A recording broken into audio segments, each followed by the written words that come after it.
Hello students,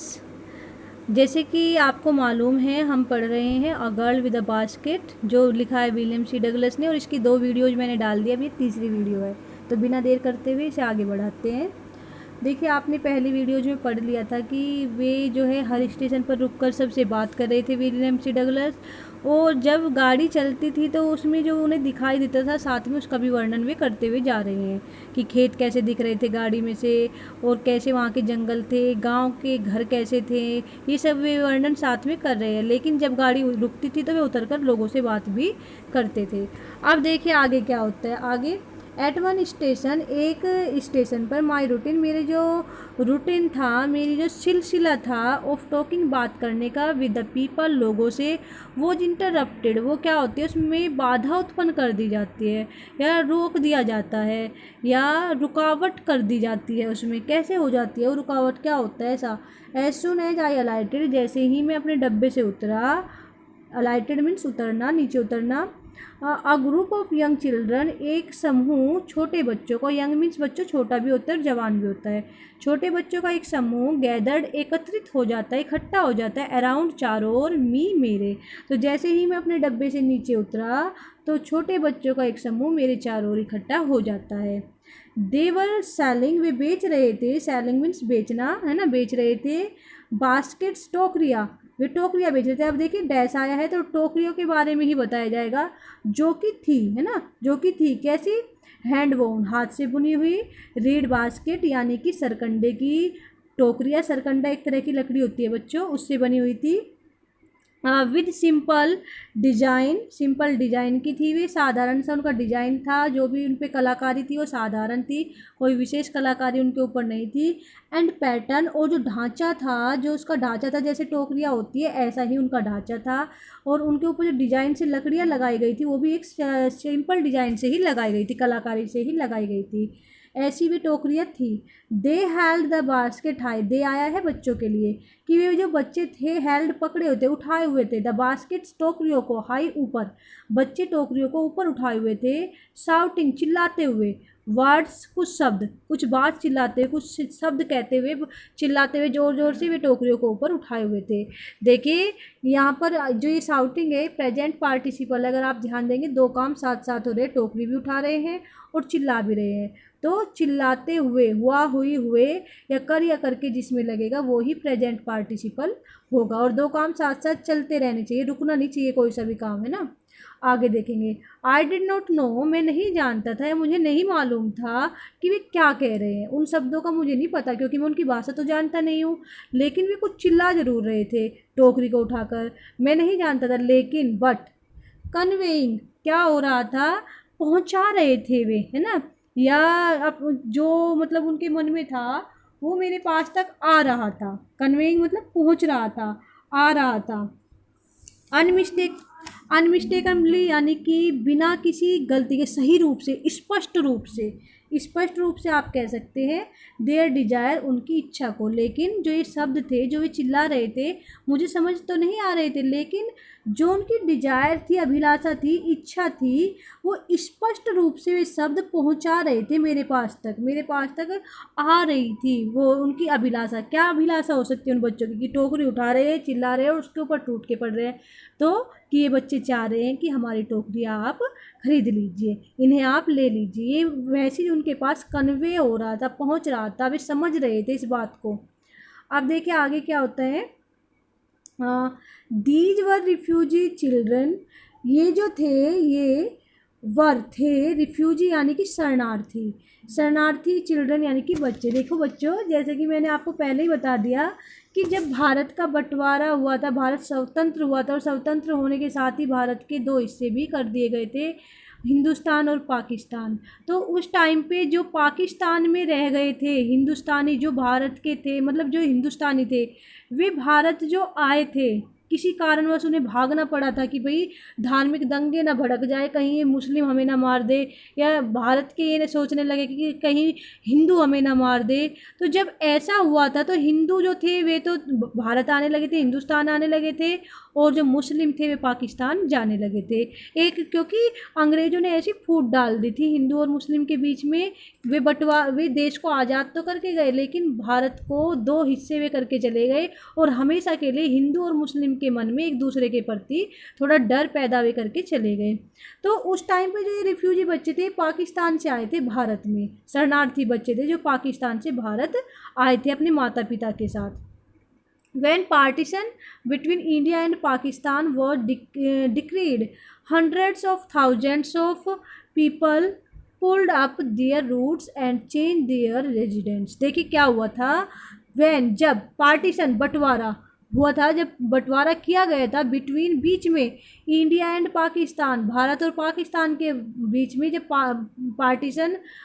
decreed यानी कि घोषित किया गया था, कि घोषणा हो गई थी भारत और पाकिस्तान के बीच में बंटवारे की, कि भाई अब भारत के दो हिस्से कर दिए जाएंगे। ये सब देखते हुए कि भाई आप लोगों में तो ज़्यादा झगड़ा बढ़ गया है, ऐसे हो गया है, तो इसलिए अब हम भारत के दो हिस्से कर देते हैं, एक हिंदुस्तानियों के लिए होगा, हिंदुओं के लिए होगा हिंदुस्तान, और एक हो जाएगा मुस्लिमों के लिए पाकिस्तान। तो इस तरह से जब ये घोषणा हुई थी, डिक्रीड हुआ था, ये घोषणा हो गई थी पार्टीशन की, बंटवारे की भारत और पाकिस्तान के बीच में, तो क्या हुआ था, हंड्रेड्स ऑफ थाउजेंड्स ऑफ सैकड़ों और हज़ारों लोग क्या हुए थे, पीपल जो हुए थे, लोग जो हुए थे, पुल्ड अप, वे बाध्य हो गए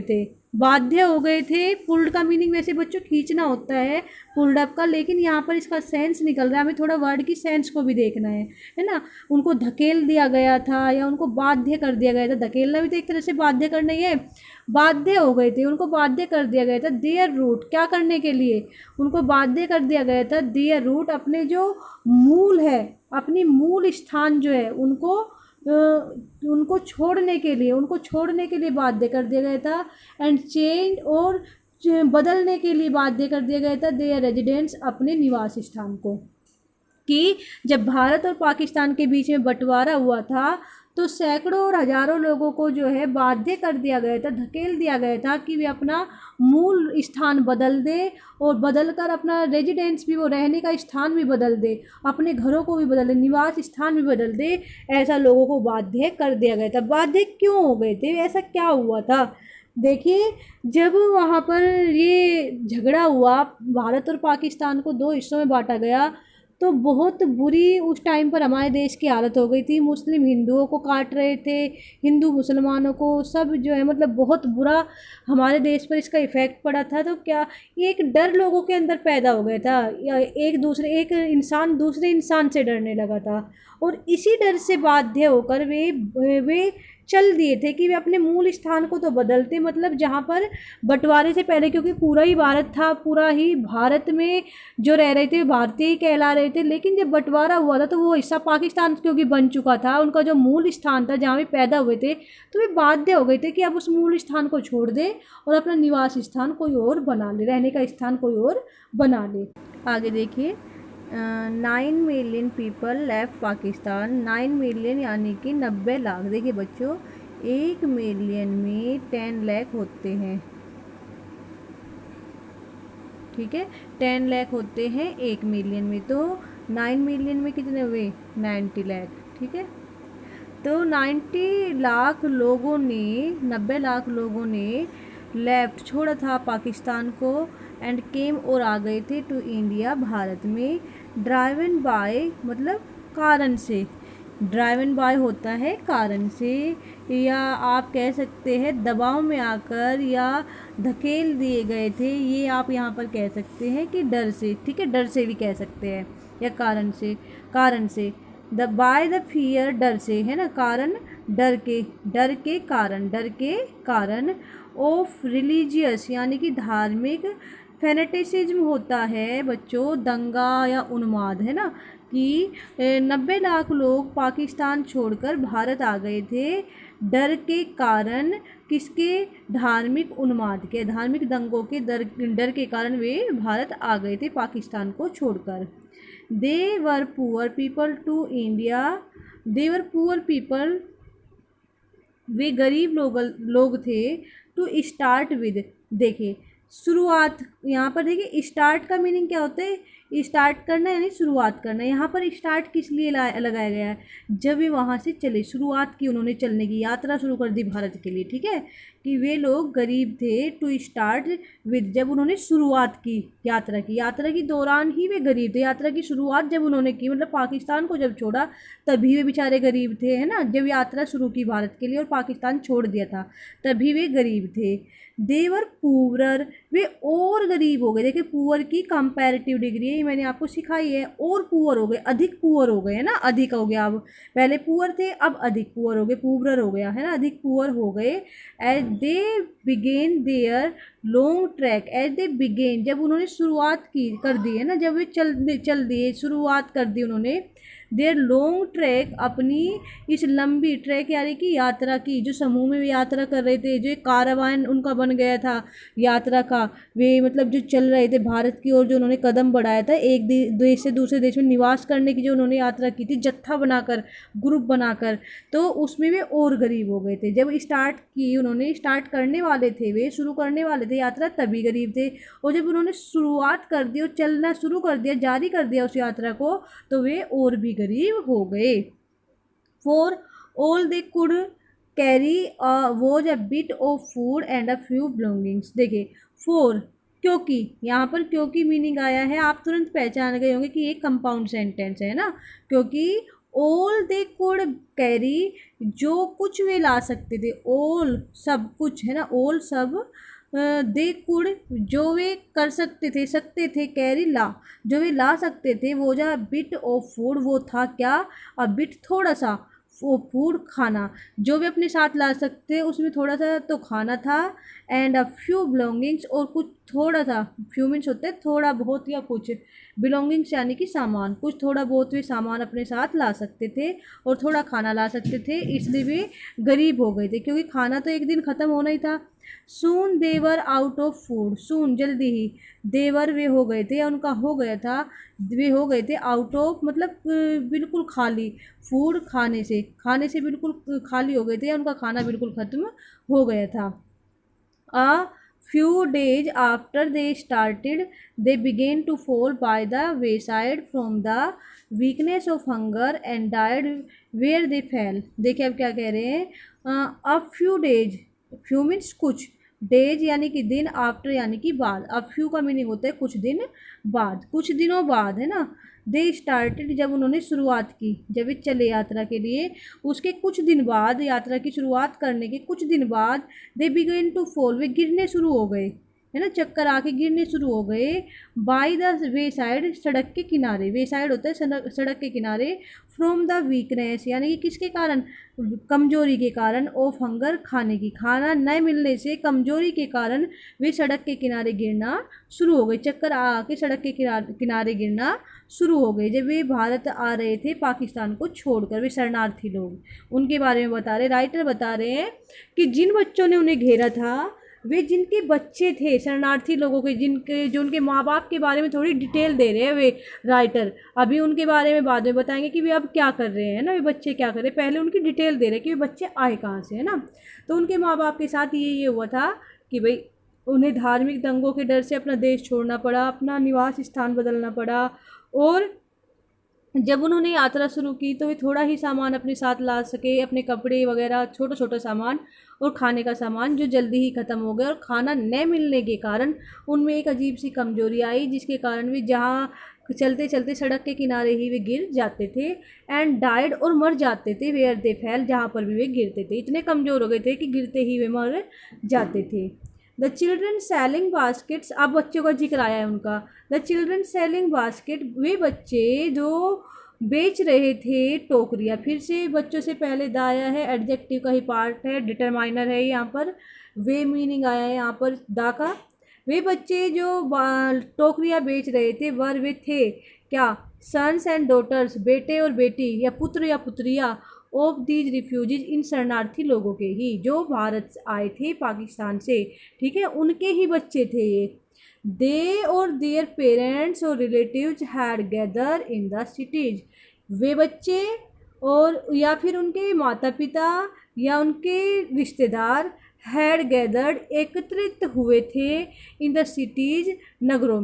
में इकट्ठे हो गए थे। वे बच्चे, उनके पेरेंट्स और उनके रिश्तेदार वे नगरों में इकट्ठे हो गए थे।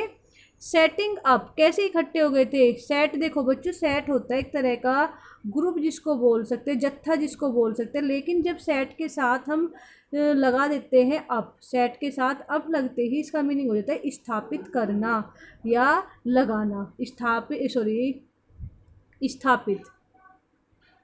ठीक है। और जो मैंने अभी बताया ग्रुप, उसमें GROUP, ग्रुप क्या होता है? वो होता है सेट, यानी कि किसी भी चीज़ का सेट अगर हम बनाते हैं तो ग्रुप मतलब एक ग्रुप, समूह सा, दल सा, जत्था सा बना दे रहता है हर चीज़ का, लेकिन अब के साथ इसका मीनिंग हो जाता है स्थापित करना है, लगाना। तो वे जो थे, वे बच्चे, उनके रिलेटिव, उनके पेरेंट्स, वे इकट्ठे हो गए थे आकर वहाँ से, पाकिस्तान से, नगरों में, और लगाए हुए थे, लगा दी थी उन्होंने, है ना,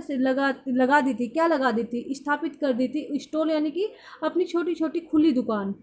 खुली दुकान कहीं कहीं लेके बैठ गए थे अपना सामान बेचने के लिए, दुकान सी लगा के, है ना, ऐसे बैठ गए थे। मैन्युफैक्चरिंग, यानी कि बनाए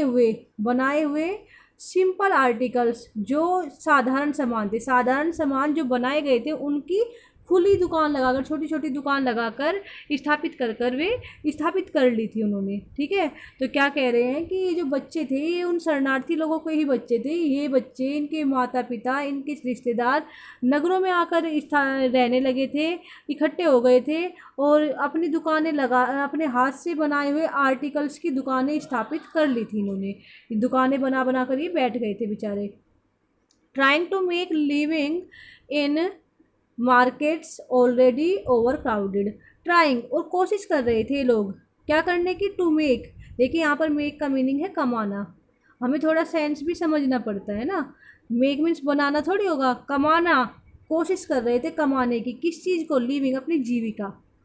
मतलब जीवित रहने के लिए जो चीज़ें आवश्यक होती है, उनके लिए क्या आवश्यक होता है? पैसा। तो पैसा कमाने की कोशिश कर रहे थे ताकि वे अपना भोजन खरीद सके, है ना, अपने रहने के लिए ठीक ठाक जगह खरीद सके, तो वे कोशिश कर रहे थे अपनी जीविका कमाने की। इन मार्केट्स, उन बाज़ारों में, इन मार्केट्स, यहाँ पे मार्केट्स जो है दा हटा दिया गया, और दा का सेंस ये एस दे रहा है, उन बाज़ारों में जो क्या थे? ऑलरेडी, पहले से ही ओवर क्राउडेड, भरे हुए थे। उन बाज़ारों में अपनी जीविका कमाने की कोशिश कर रहे थे शरणार्थी लोग, जो पहले से ही भीड़ से भरे हुए थे, मतलब उनमें पहले से ही दुकानें थी, पहले से ही विक्रेता थे, पहले से ही वहाँ पर जो है ऐसे लोग पहले से ही थे जो बिक्री करते थे चीज़ों की। तो उसमें इनका काम कैसे चलता? ऐसी जगह पर ये दुकानें लगा कर बैठे थे। They lived in cloth and grass shed, ये लोग क्या थे? शरणार्थी लोग लिव्ड, रहते थे, इन क्लोथ, कपड़े के, एंड ग्रास, और घास के, शेड यानी कि झोपड़ियों में रहते थे। शेड वैसे छप्पर होता है, लेकिन यहाँ पर इसका सेंस झोपड़ी है, कि ये लोग झोपड़ी बना लेते थे, जैसे आपने देखा होगा जो गरीब लोग बना लेते हैं, कपड़े से अपना घर बना लेते हैं, तो इस तरह से कपड़े से और घास से अपनी झोपड़ी बनाकर रहते थे। और एंड लाइन द स्ट्रीट, जो क्या थी? पंक्तिबद्ध थी, मतलब ऐसे लाइन से बनी हुई थी, कहाँ पर? स्ट्रीट, गलियों में, उन झोपड़ियों में ये रहते थे, कपड़े से बनी हुई झोपड़ी थी इनकी, जो लाइन से बनी हुई थी, कहाँ पर बनी हुई थी? गलियों में बनी हुई थी, उनमें ये लोग रहते थे। The peasants among these refugees had been accustomed to little all their lives, for the annual income of an agricultural family does not on the average exceed $100 a year। देखिए अब क्या कह रहे हैं? द पीजेंट होते हैं बच्चों जो छोटे किसान होते हैं, मतलब किसान जो दूसरों की यहाँ मजदूरी करते हैं और थोड़ा धान इकट्ठा कर लेते हैं, थोड़ा बहुत पैसा बना लेते हैं दूसरों के खेतों में, या थोड़ी बहुत जिनके पास खेती होती है, उनको बोलते हैं छोटे किसान। जो छोटे किसान थे among these refugees, in refugees के बीच में, इन शरणार्थियों के बीच में जो छोटे मोटे किसान थे बेचारे, हैड बीन अकस्टम्ड, वे आदी हो चुके थे। अकस्टम्ड टू होता है आदी हो जाना, उन्हें आदत हो चुकी थी, टू लिव, रहने की, टू लिव, टू लिटिल यानी कि थोड़े में, उन्हें वे आदी हो चुके थे थोड़े में रहने के, ऑल देयर लाइव्स, अपनी जो भी जीविका थी है ना, अपनी जो जीविका थी उसमें थोड़े में रहने के भी आदी हो चुके थे। For the annual income of an agricultural family, क्योंकि जो एक किसान का परिवार होता था, यानी कि एग्रीकल्चरल यानी कि किसान का, कृषक, सॉरी, एग्रीकल्चरल फैमिली होती है कृषक परिवार, ठीक है। जो एक कृषक परिवार होता था, क्योंकि यहाँ पर ये मीनिंग दे रहा है, क्योंकि जो एक कृषक का परिवार होता था, द एनुअल इनकम, उसकी एनुअल इनकम जो होती थी वो क्या होती थी, डज नॉट एवरेज एक्सीड, वो औसतन एक्सीड अधिक नहीं होती थी, डज नॉट नहीं होती थी, एवरेज औसतन, एक्सीड यानी कि अधिक, $100 अ ईयर, $100 एक साल में, एक साल में $100 से अधिक नहीं होती थी। तो जो ये थे छोटे जो किसान थे बेचारे, ये आदती हो चुके थे किस चीज़ के, कि वे थोड़े में, अपनी थोड़ी सी चीज़ में ही अपनी जीविका को वे जी ले। कैसे जी ले, कि वे थोड़ा बहुत सामान जो है उसी से जो है अपना जीवन यापन ये कर ले। देखिए कैसे हो गए थे, एक बार फिर से देखिए इसे, कि जो ये थे छोटे किसान, इन रिफ्यूजीज के बीच में इनको आदत हो चुकी थी too little all their lives, यानी कि अपनी छोटी सी जीविका में जीने की, लाइव्स है ना, जीने की, लाइव्स होती है जीविका में, और छोटी सी जीविका में बिताने की या रहने की आदत उनको हो चुकी थी। क्योंकि उनकी जो एनुअल इनकम होती थी, जो वार्षिक इनकम होती थी उनकी बेचारों की, अगर उसका हम औसत लगाए, है ना, एवरेज लगाए, अगर हम औसत निकाले कि भाई इस फसल से इसको जो है मिल रहे हैं $2, है ना, या मान लीजिए इसको मिल रहे हैं $1, इससे मिल रहे हैं $4, इससे इतने डॉलर, तो जब सारों का हम औसत निकाले तो वो जो थी $100 एक साल से अधिक नहीं थी, कि पूरे साल में बेचारे $100 ही कमा पाते थे वे छोटे किसान। इसलिए क्योंकि उन्हें इतना ही कमा पाते तो वे तो पूरी तरह से आदती हो चुके थे अपनी छोटी सी जीविका में जीने की। A little all their lives, मतलब अकस्टम्ड हैड बीन, हैड तो होता है, हैड बीन का मीनिंग तो रहना, है ना, हैड हो चुके थे रहना, और बीन रहना, और हैड होता है, इसके लिए आया है कि उनको बाध्य कर दिया गया था, उनको आदी कर दिया गया था, ये इसकी हेल्पिंग वर्ब का काम कर रहा है, कि वे आदी हो गए थे क्या, रहने के छोटी सी अपनी जीविका में। फिर से देखिए कि वे आदी हो चुके थे, हैड आदी हो चुके थे, है ना। और बीन का यहाँ पर मीनिंग आप परफेक्ट टेंस से नहीं लगाएंगे, और ना ही यहाँ पर पैसिव वॉइस हो रही है ना, तो ये क्या है, ये होने के लिए आ रहा है कि वे आदी हो चुके थे अपनी छोटी सी जीविका में रहने के, क्योंकि उनकी अगर हम पूरे साल की इनकम का औसत निकाले तो वो $100 से ज़्यादा नहीं थी, और $100 कुछ नहीं होते हैं। The average unskilled labourer makes 30 sent a day और लेस देन $2 अ वीक। देखिए अब क्या कह रहे हैं कि एक औसतन या साधारण सा जो अकुशल, मतलब पूरी तरह से कुशल भी नहीं होता, एक मजदूर जिसमें मतलब अच्छी तरह से उससे मजदूरी करना भी नहीं आता, वो भी क्या करता है, कमा लेता है 30 सेंट, यानी कि 30 सेंट, है ना, 30 आने या 30 सेंट जो है वो कमा लेता था एक दिन में, या फिर कह सकते हैं कि हफ्ते में वो $2 तक कमा लेता था, $2 से थोड़ा कम कमा लेता था एक सप्ताह में। कि भाई पहले तो बताया इन्होंने कृषक की हालत, जो वहाँ से रिफ्यूजी वे कृषक आए थे उनकी हालत क्या थी, कि वे एक साल में 100 से कम ही कमा पाते थे, ज़्यादा नहीं कमा पाते थे डॉलर को, इसलिए उनको तो बेचारों को पूरी आदत हो चुकी थी बहुत कम में जीने की। और दूसरा कौन बताया है, दूसरा बताया है कि जो मजदूर है, मजदूर की हालत बताई है कि जो एक बेचारा मजदूर होता है अकुशल सा, वो 30 सेंट एक दिन में, या फिर मान लीजिए $2 से कम वो एक हफ्ते में कमा पाता है। अब क्या होता है, there is 1 meal a day, अब उनके लिए क्या है, उनके लिए है कि दिन में एक बार, ठीक है, 1 मील एक खाना, एक बार भोजन होता था दिन में, है ना, एक दिन में एक बार खाना होता है, उनको मिलता है दिन में एक बार खाना, एक दिन में एक बार खाना है, इज मीन्स है, देयर तो किसी जगह पर कुछ होने का सेंस दे रहा है ना, तो उनको दिन में एक बार खाना मिलता है, उनके लिए दिन में एक बार खाना है। उस खाने का अब इन्होंने एक्सप्लेनेशन दिया, उस खाने में क्या क्या होता है मील के बारे में, कि जिसमें होते हैं या जो कि रखते हैं, जिसमें होते हैं क्या क्या, एन अनियन एक प्याज, अ पीस ऑफ ब्रेड, एक रोटी का टुकड़ा, a bowl of pulse with milk, और दूध के साथ एक कटोरी दाल, एक कटोरा दाल मिलती थी दूध के साथ। ये उनका खाना होता था। कब? सिर्फ दिन में एक बार, दूसरे टाइम भोजन नहीं मिलता था उन्हें, एक बार ही मिलता था। Perhaps a bit of goat cheese, और शायद जो है कभी कभार उन्हें मिल जाता था एक थोड़ा बहुत या टुकड़ा, किसका? गोट के चीज़ का, पनीर का। बकरी जो ये होती है बकरी, बकरी के दूध से जो पनीर बनाया जाता है उसका भी इन्हें कभी कभार टुकड़ा मिल जाता था, या थोड़ा बहुत तो जो है वो पनीर भी इन्हें मिल जाता था। आगे देखिए, no tea, no coffee, no fat, no sweet, no meat. ना इनके लिए कोई टी थी, ना तो इन्हें कोई चाय मिलती थी, ना इनके लिए कोई कॉफ़ी थी, ना इनके लिए कोई जो है बोल सकते हैं वसा थी, या तेल या फैट, चिकनाई वाली चीज़ें जिनको बोल सकते हैं, घी तेल है ना, ये भी इनके लिए नहीं थे। स्वीट्स, मिठाइयाँ भी नहीं थी इनके लिए कोई, और मीट नहीं इनके लिए कोई मांस था। ये बेचारे ऐसे लोग थे जो अपना इस खाने में ही संतुष्ट रहते थे, अपने को संतुष्टि देते थे।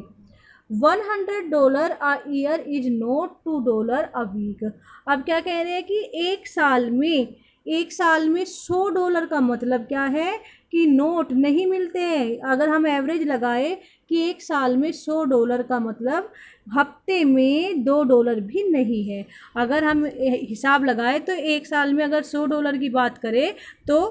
हफ्ते में $2 भी नहीं पड़ते हैं।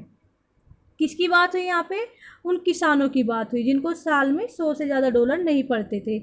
Yet even that small amount is hard to earn by selling basket to people too poor to buy them. अब देखिए क्या कह रहे हैं, यट, फिर, इवन, इसके बावजूद, फिर और इसके बावजूद भी क्या था, यट इवन, इसके बावजूद दूसरी बात क्या थी, दैट की small amount is hard to earn, की छोटा, इसके बावजूद भी ये जो छोटा सा इनकम थी, ये जो $100 एक साल की इनकम थी, ये छोटी सी इनकम भी हार्ड थी, मुश्किल थी, कठिन थी टू अर्न, कमाने के लिए। इस इनकम को भी कमाना कठिन था। इतना होने के बावजूद भी, इतनी कम, इतना सब कुछ होने के बावजूद भी, भाई कि इतना कम वे खाते थे, इतना वो था, इतने वे बेचारे दुखी थे, इसके बावजूद भी जो ये छोटी सी, ये दैट मीन्स ये है छोटी सी जो अमाउंट था, रकम थी, ये भी कमानी कठिन थी। कि कैसे? By selling basket to the people, टोकरियाँ उन लोगों को बेचकर, टू पीपल, उन लोगों को टोकरियाँ बेचकर, too poor to buy them, जो बहुत गरीब थे, टू का मीनिंग बहुत भी होता है ना, बहुत गरीब थे, टू बाय देम, इन्हें खरीदने के लिए। कि सबसे बड़ी, इससे भी बड़ी विडंबना क्या थी इनके सामने,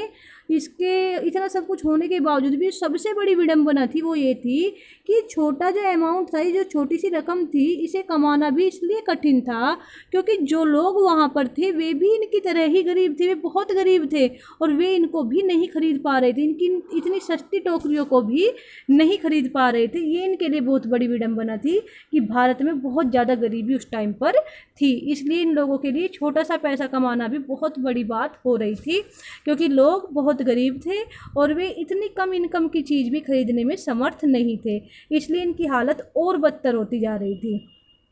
देखिए आगे, that no doubt is the reason these little children descended on me like locusts. देखिए क्या कह रहे हैं, दैट नो डाउट, इसीलिए नो संदेह, बिना संदेह, विद नो डाउट, बिना संदेह या निसंकोच, इज द रीजन, यही कारण था, है ना, दैट्स नो डाउट, यही एक कारण था, निसंदेह यही एक कारण था, है ना, निसंदेह यही कारण है, दीज लिटिल चिल्ड्रन के छोटे बच्चे डिसेंडेड टूट पड़े, निसंदेह यही एक कारण है कि ये छोटे बच्चे टूट पड़े, ऑन मी, मेरे ऊपर, लाइक लोकेट्स, बिल्कुल टिड्डियों की तरह, जैसे टिड्डी एकदम से उछल पड़ती है, सारी टूट पड़ती है, ऐसे ही ये छोटे बच्चे मेरे ऊपर टूट पड़े। कौन सा रीजन था? कि शरणार्थी बच्चे थे, बेचारे भूख से पीड़ित थे, इनके घर वाले मरने लग रहे थे, दूसरा इनका सामान बिक नहीं रहा था क्योंकि गरीबी बहुत ज़्यादा थी भारत में, और जो ये राइटर था ये एक अमेरिकन था और इन्हें ये बहुत पैसे वाला प्रतीत हुआ, इसलिए इसके ऊपर टूट पड़े कि शायद ये तो खरीद ही लेगा, ये तो ले ही जाएगा। तो ये निसंदेह यही रीज़न है कि ये बच्चे मेरे ऊपर टिड्डियों की तरह टूट पड़े। आई एन अमेरिकन, मैं एक अमेरिकन, देखिए इन्होंने एम नहीं लगाया, क्यों? क्योंकि इन्होंने इसको अलग कर दिया। पहले थोड़ा ठहराव के साथ बोला, मैं एक अमेरिकन। यहाँ पर क्या है? Case in opposition. मैंने आपको सिखाया था जब हम एक नाउन या प्रोनाउन का आगे वर्णन देते हैं, कोमा लगा के जब हम वर्णन देते चले जाते हैं उसके बारे में, तो उसको हम क्या बोलते हैं? Case in opposition. इस तरह से इन्होंने एक सिंपल सेंटेंस बनाया यहाँ पे, मैं एक अमेरिकन, वो डाउटलेस, वो था निसंदेह, द मोस्ट प्रोमिसिंग, सबसे ज़्यादा आशाजनक। प्रोमिसिंग का यहाँ मीनिंग है आशाजनक। मार्केट, देखिए मार्केट का यहाँ मीनिंग है खरीदार, न कि मार्केट, न कि बाजार, खरीदार।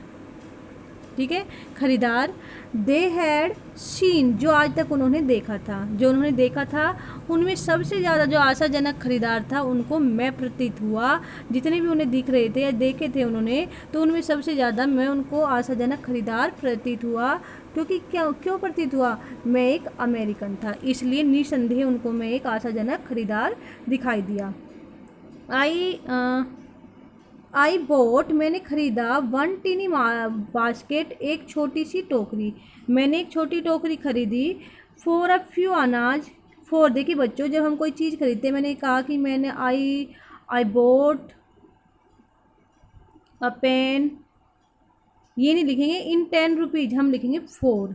ठीक है, 4 आता है। मे के लिए यहाँ पर सेंस दे रहा है कि मैंने खरीदी एक छोटी टोकरी, फॉर फ्यू अनाज, कि मे कितने? फ्यू अनाज, कुछ आने में मैंने एक छोटी सी टोकरी खरीदी। अंदर fruit basket for a bit more, अंदर यानी कि दूसरी, जो अन्य जो मैंने फल रखने की टोकरी खरीदी। फॉर अ बिट, थोड़ा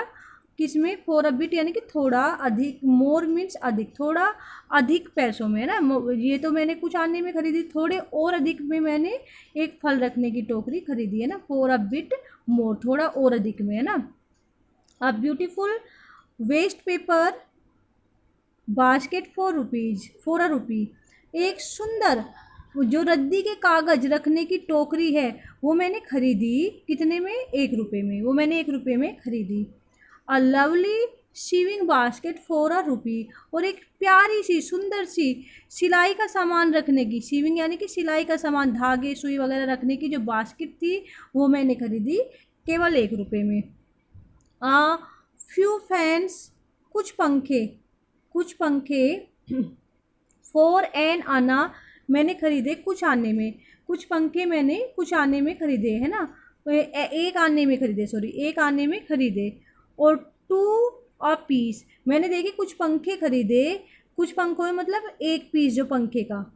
का एक पीस मैंने, कोई तो मुझे मिला एक आने में और कोई मुझे मिला 2 आने में। एक पीस पंखे का, सारे पंखे नहीं, एक एक पीस, मतलब बाई पर पीस मुझे एक आने में या 2 आने में मुझे पंखे मिले। आने की बात हो रही, देखिए क्योंकि भारत की उस स्थिति का वर्णन किया है इसने जब देश आज़ाद हुआ था। पहली बात तो टाइम ही बहुत पुराना था, दूसरी बात देश में गरीबी थी, तो इसलिए इसे बहुत सस्ती सस्ती सारी चीज़ें मिल रही है।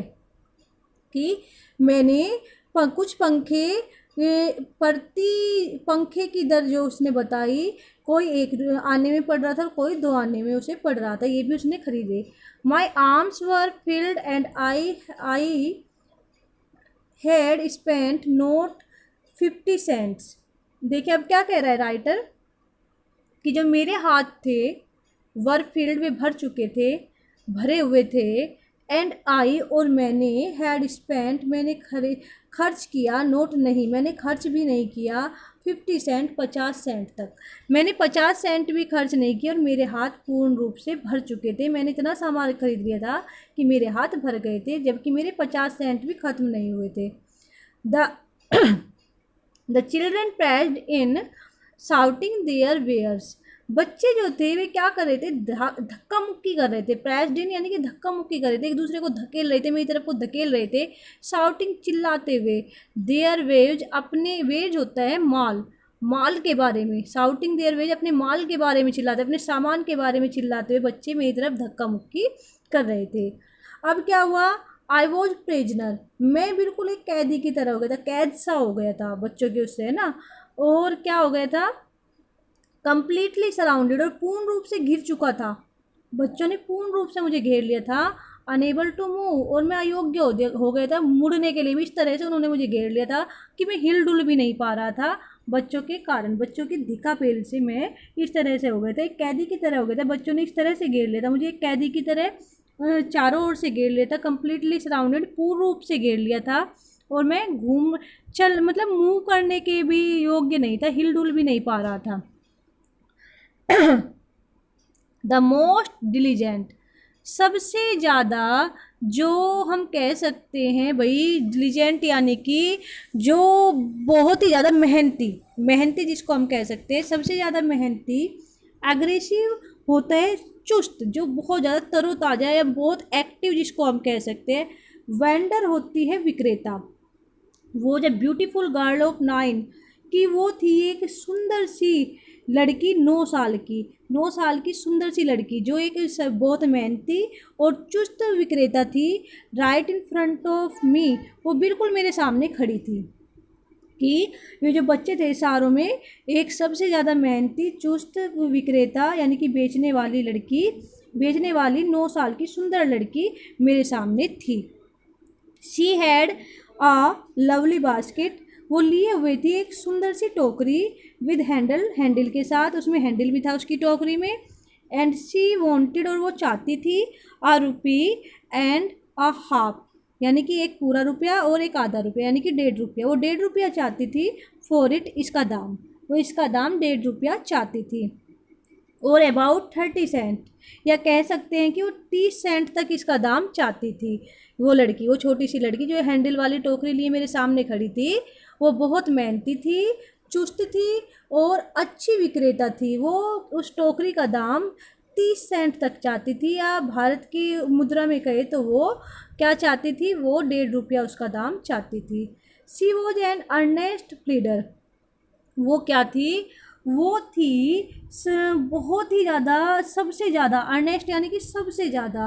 प्लीडर यानी कि अभिवक्ता, मतलब जो अपनी बात को अच्छे से पेश करना चाहता हो, जो बात को पेश करना जानता हो, कहना जानता हो, किसी को अपनी बातों में लेना जानता हो। तो बहुत अच्छी अभिवक्ता थी, अपनी बात का, अपनी चीज़ का अच्छे से उसको बेचना आ रहा था, कैसे उसके बारे में वो व्याख्यान कर सकती है कि सामने वाला खरीद ले। सबसे ज़्यादा अपनी बात को समझाना उससे आ रहा था। आगे देखिए, there were tears in her eyes, कि उसकी आँखों में थे आंसू, उसकी आँखों में आंसू थे। She pleaded, she pleaded and begged in tone that would ring any heart. क्या कह रहे हैं, शी प्लेडेड, वो आग्रह कर रही थी, एंड बैग्ड, और करुणा से, करुणा थी, टोन्स उसकी आवाज़ में, करुणा उसकी आवाज़ में थी, मतलब जैसे कह सकते दया या भीख या याचना उसकी आवाज़ में थी, गिड़गिड़ाने की बात उसकी आवाज़ में थी, और वो बेचारी बहुत आग्रह कर रही थी। दैट वुड, ये जो दोनों चीज़ें थी कि उसका आग्रह और उसकी करुणा जो उसकी आवाज़ में थी, जिस टोन में वो कह रही थी, ले लो ना साहब, ले लो ना साहब, जैसे वो बोल रही थी, जैसे वो कह रही थी कि आपके बहुत काम आएगा, आप इसमें ये कर सकते हैं, जिस तरीके से वो कह रही थी, दैट वुड रिंग, वो क्या कर सकता था, वो झकझोर के रख सकता था या पिघाल सकता था किसी भी दिल को। जिस तरह से वो लड़की बेचारी कह रही थी, वो करुणा उसकी आवाज़ में जो थी और जो उसका आग्रह था, वो किसी भी इंसान के दिल को पिघला के रख सकता है। कि उसका आग्रह और उसकी करुणा से भरी आवाज़ किसी भी दिल को पिघला कर या झकझोर कर रख सकता है, रख देता है ना, रख सकता था, क्योंकि यहाँ पर पास्ट की बात हो रही है। आगे देखिए, माई आर्म्स वर फुल, मेरे हाथ जो थे वे भरे हुए थे, मेरे हाथ फुल थे, भरे हुए थे। आई हैड नो रूम, देखो रूम से यहाँ पर मीनिंग है खाली स्थान या खाली जगह, मेरे पास कोई खाली जगह नहीं थी या कोई भी स्पेस नहीं था। एनी अलोन और let alone any need, let alone छोड़िए, अलोन अकेला, एनी नीड किसी आवश्यकता की, किसी आवश्यकता की तो बात छोड़िए ही आप, कि आवश्यकता को अकेली को तो छोड़िए, अकेली आवश्यकता को तो छोड़िए। कि अकेली अकेली किसी आवश्यकता को तो छोड़िए आप, कि भाई वो से कहते ना मुझे आवश्यकता नहीं है, कि आवश्यकता की तो बात छोड़िए, मेरे तो हाथ में जगह तक भी नहीं थी। आवश्यकता को तो मैं कैसे ना कैसे बना ही लेता, मैं उसे रख ही लेता, टोकरी ले ही लेता, लेकिन मेरे पास तो जगह भी नहीं थी, मेरे तो हाथ इस तरह से भरे हुए थे कि मैं उसकी टोकरी नहीं ले सकता था। फॉर अंदर बास्केट, की रूम नहीं था, खाली जगह नहीं थी, फॉर अंदर किसी अन्य टोकरी के लिए, कि आवश्यकता की तो बात क्या, मेरे तो हाथ में जगह भी नहीं थी कि मैं दूसरी किसी टोकरी को ले सकूं या पकड़ सकूं। अब क्या किया राइटर ने, balancing my baskets and fans on my left arm, कि बैलेंसिंग यानी कि रखते हुए, या कहते हैं कि भाई एक बैलेंस बनाते हुए, एक जो है स्थापित करते हुए उनको, या रखते हुए, या उनमें संतुलन बनाते हुए, माई बास्केट अपनी टोकरियों को रखते हुए और पंखों को रखते हुए, ऑन माई लेफ्ट आर्म अपनी बाई हाथ पर, बाई भुजा पर रखते हुए, I reached into my right coat pocket, की राइट कोट पॉकेट में जो था रीच्ड यानी कि डाला, यहाँ पर रीच्ड का मीनिंग पहुँचना नहीं है, मैंने हाथ डाला, क्योंकि पॉकेट में हाथ ही तो डाला जाएगा, मैंने हाथ डाला into my right coat pocket, अपनी जेब की, अपने कोट के जेब की दाई जेब में, अपने कोट की दाई जेब में मैंने हाथ डाला, and got a handful of change, और निकाली क्या, एक मुट्ठी भर, हैंडफुल यानी मुट्ठी भर, चेंज यानी कि होते हैं बच्चों सिक्के, जिसको हम कहते हैं चिल्लर या सिक्के, जो उसने निकाले, वे निकाले उसने मुट्ठी भर सिक्के निकाले, परहैप्स 15 सेंट, शायद वे 15 सेंट होंगे, 15 सेंट होंगे इन ऑल, कुल मिलाकर, कि कुल मिलाकर शायद वे 15 सेंट होंगे, विच आई डिपॉजिटेड, जिनको मैंने डिपॉजिटेड रख दिया, इन द बास्केट, उस टोकरी में, that the young girl held imploringly, जिसको वो छोटी लड़की पकड़े हुए थी, हेल्ड मीन्स पकड़े हुए थी, इम्प्लोरिंगली यानी कि विनम्र प्रार्थना के साथ, जो आग्रह भरी प्रार्थना थी उसकी, उसके साथ जो पकड़े हुए थे, गिड़गिड़ाहट के साथ प्रार्थना करते हुए जो वो पकड़े हुई थी जिस टोकरी को, कि साहब प्लीज़ ले लीजिए, बहुत काम आएगी, बहुत सस्ती है, इतनी सस्ती में का, जो वो पकड़े हुए थे उसको ऐसे आग्रह करते हुए उस टोकरी में मैं अपने जो मुट्ठी भर जो वे सिक्के थे उनको रख देता हूँ, बिफोर मी, मेरे सामने जो याचना करते हुए या प्रार्थना करते हुए पकड़े हुई थी जिस टोकरी को, मेरे सामने खड़ी होके उसमें मैं उनको डाल देता हूँ, उन सिक्कों को। आई ट्राइड टू एक्सप्लेन, मैं कोशिश करता हूँ उसे बताने की या वर्णन करने की या कहने की, व्याख्यान करने की, that I could not by the basket, कि मैं टोकरी नहीं खरीद सकता हूँ, कि मैं उसकी टोकरी नहीं खरीद सकता हूँ, बट लेकिन एक्सटेंडेड, लेकिन दे सकता हूँ, लेकिन कर सकता हूँ, the gratuity as a substitute, क्या कि कर सकता हूँ, दे सकता हूँ उपहार या पैसों का उपहार, एज सब्स्टिट्यूट बदले में मैं उसे पैसे उपहार के तौर पर दे सकता हूँ बिना कोई सामान खरीदे। एक्सटेंडेड यानी कि देना, दे सकता हूँ, है ना, मैं दे सकता हूँ उपहार के तौर पर पैसे उसे बिना कुछ खरीदे। सब्स्टिट्यूट मतलब बिना किसी बजाय, बिना किसी चीज़ के, है ना, बदले में दे सकता हूँ, बिना बात के दे सकता हूँ, कि मैं टोकरी ना खरीदूँ, बजाय मैं उसको क्या कर दूँ, पैसे ही उपहार में दे दूँ, ऐसा तो मैं कर सकता हूँ। कि फिर क्या होता है, आई, अच्छा एक बार फिर से देखिए, I could not by the basket, मैं टोकरी नहीं खरीद सकता हूँ, कि मैं तुम्हारी टोकरी को तो नहीं खरीद सकता, ये एक्सप्लेन करने की जो है राइटर कोशिश कर रहा है, कह रहा है कि मैं तुम्हारी टोकरी को तो नहीं खरीद सकता हूँ, लेकिन क्या कर सकता हूँ, मैं एक्सटेंड कर सकता हूँ, मैं तुम्हें जो है एक एहसान कर सकता हूँ, कह सकते हैं कि एहसान कर सकता हूँ, क्या करके, कि तुम पे मैं एक एहसान कर दूँ, कि तुम्हें दे दूँ मैं कुछ पैसे बदले में, है ना, परंतु उसके बदले में तुम्हें उपहार दे सकता हूँ, सब्स्टिट्यूट होता है बदले में, कि बदले में मैं तुम्हें एहसान के तौर पर बदले में दे सकता हूँ क्या, कुछ पैसे उपहार के तौर पर, बदले में दे सकता हूँ कुछ पैसे उपहार के तौर पर मैं तुमको। आई रियलाइज्ड, मुझे एहसास हुआ, एट वंस एकदम से, मुझे एकदम से एहसास हुआ, वोट ऑफेंस, अरे क्या बड़ी गलती, आई हैव गिवन, मैंने कर दी है, या ये कह सकते हैं क्या घाव मैंने दे दिया है, क्या जख्म मैंने उस लड़की को दे दिया, ये पैसे मैंने एहसान के तौर पर देकर बिना उसका सामान खरीदे उसे क्या जख्म दे दिया, उसकी क्या ठेस पहुंचा दी है मैंने उसको, या मैंने क्या बड़ी गलती कर दी है। मुझे एकदम से एहसास हुआ मैंने तो बहुत बड़ी गलती कर दी। क्यों एहसास हुआ उसे, वो देखिए, दिस चाइल्ड ऑफ 9, ये 9 वर्ष की बच्ची, ड्रेड इन रेज, जो पहने हुई है, रेग यानी कि फटे पुराने, पहने हुई है, जो पहने हुई है फटे हुए कपड़े, चीथड़े एक तरफ से जैसे कह सकते हैं, एंड ऑन द एज, और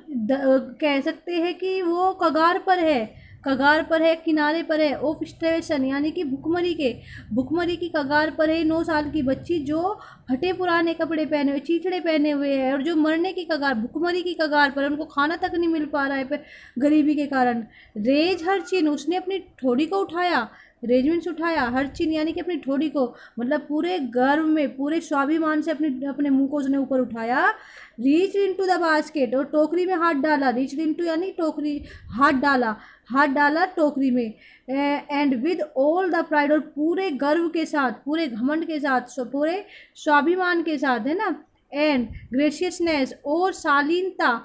ऑफ अ लेडी, एक स्त्री की शालीनता और गर्व के साथ, जैसे एक स्त्री में होती है शालीनता और गर्व, उसके साथ उसने क्या किया, handed the money back to me, handed लौटा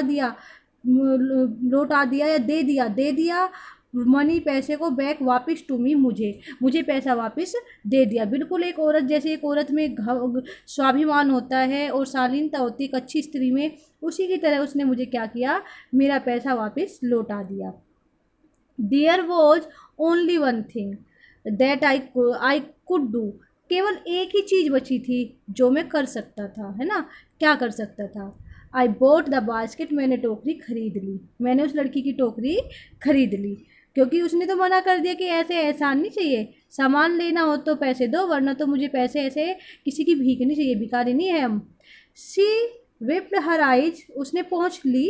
अपनी आँखों को, स्माइल्ड, मुस्कुराई, एंड डैश डाउन, और दौड़ लगा दी, द प्लेटफॉर्म, उस प्लेटफॉर्म पर, चबूतरे पर, जहाँ पर राइटर गाड़ी से उतरा था, हेडेड फॉर सम ग्रास हट, हेडेड मुंह करते हुए, किसकी तरफ, एक किसी झोपड़ी की तरफ, किसी घास वाली झोपड़ी की तरफ मुंह करते हुए भाग ली, मतलब ये जो झोपड़ियाँ बनी हुई थी उनमें से किसी की तरफ वो भाग रही थी। दैट वुड, जिस झोपड़ी, मतलब झोपड़ी की बात हो रही है, दैट वुड हैव, जिसमें गए हैं, जो आज, जिसमें आज होंगे, एटलीस्ट कम से कम 30 सेंट्स, 30 सेंट, दैट नाइट, आज की रात, कि वो उनमें से ही, मतलब जैसे ही मैंने उसकी टोकरी खरीदी, उसने अपनी आंखें पोंछी, मुस्कुराई और प्लेटफॉर्म पर दौड़ लगा दी कि उन झोपड़ियों की तरफ, उनमें से ही किसी एक झोपड़ी की तरफ जो वहाँ पर गली में बनी हुई थी, और उस झोपड़ी में आज की रात कम से कम 30 सेंट जाने वाले थे, क्योंकि वो अपनी टोकरी को जो है 30 सेंट में बेचकर मुझे गई है। I told this story to prime minister Pandit Jawaharlal Nehru, I told मैंने सुनाई, दिस स्टोरी, ये कहानी, इस गरीब लड़की की कहानी सुनाई कि कितना स्वाभिमान था, भीख नहीं चाहिए, मेहनत की कमाई हम खाते हैं, हम भारतीय, अगर आपको टोकरी लेनी है तो पैसे दो, वरना हम ऐसे भीख नहीं मांग रहे, भीख तो कोई भी मांग सकता है। तो ये कहानी जो थी उन्होंने किसे सुनाई, प्राइम मिनिस्टर को सुनाई, प्रधानमंत्री को सुनाई, किसने, विलियम सी डगलस ने। प्रधानमंत्री कौन थे, पंडित जवाहरलाल नेहरू, उनको ये कहानी सुनाई और क्या कहा, आई टोल्ड हिम, मैंने उनसे कहा, मैंने उन्हें बताया, इट वॉज वन रीजन, ये एक कारण है, यही एक कारण है, आई हैड फॉलन, मैं पड़ गया, इन लव, प्यार में, विद इंडिया, भारत के, यही एक कारण है कि मैं भारत के प्रेम में पड़ गया, कि मुझे भारत से इतना लगाव हो गया, इन यहाँ के लोगों से लगाव हो गया, यही एक कारण है कि यहाँ के लोगों में स्वाभिमान है, ईमानदारी है और गर्व है और उनमें शालीनता है। ये लोग मतलब स्वाभिमान तो रखते हैं, लेकिन अपने स्वाभिमान का ध्यान रखते हुए दूसरों के साथ भी शालीनता का व्यवहार करते, ये भी भारत की संस्कृति में है। यहाँ के लोग भूखों मर जाएंगे लेकिन किसी से भीख नहीं मांगेंगे। हाँ, आगे देखिए, अपने देश को मतलब ये कहीं पे भी शर्मिंदा नहीं होने देंगे, ये भारत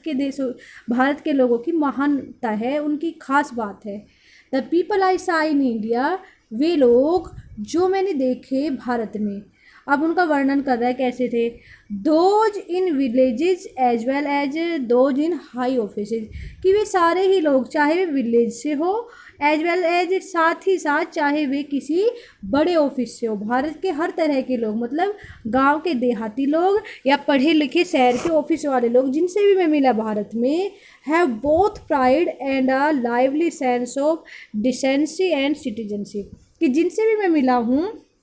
चाहे वे गांव में रहते हो चाहे वे शहर के किसी ऑफिस में रहते हो, उन सब में क्या है, उन सब में दोनों ही चीज़ें हैं, बहुत दोनों ही चीज़ें। क्या क्या है, एक तो प्राइड है, एक तो गर्व है उनके अंदर, एक तो गर्व है, प्राइड है, एंड लाइवली सेंस, और एक जीवंत जो है एहसास है, किसका, डिसेंसी यानी कि सम्मानजनक आचरण का, कि सम्मानता से कैसे दूसरों के साथ व्यवहार किया जाता है, दूसरों के साथ शालीनता से कैसे पेश आ जाता है, एंड सिटीजनशिप, और नागरिकता, एक अच्छी नागरिकता, अच्छे नागरिक के क्या गुण होने चाहिए, वो सारी चीज़ें मैंने भारत के लोगों में महसूस की है। उनके अच्छे नागरिक भारत के लोग हैं, उनके अंदर दूसरों के साथ व्यवहार करने का, कि मेहमानों के साथ, अतिथियों के साथ कैसा व्यवहार करना चाहिए, अतिथि यानी कि जो दूसरे देश से आते हैं, विदेशियों के साथ भी अच्छा व्यवहार करना आता है। तीसरी बात, उन लोगों के अंदर अपने स्वाभिमान को बचाने का भी तरीका है, वे भी दूसरों का तो सम्मान करते हैं, लेकिन ये नहीं कि अपने सम्मान को ठेस पहुँचने देंगे,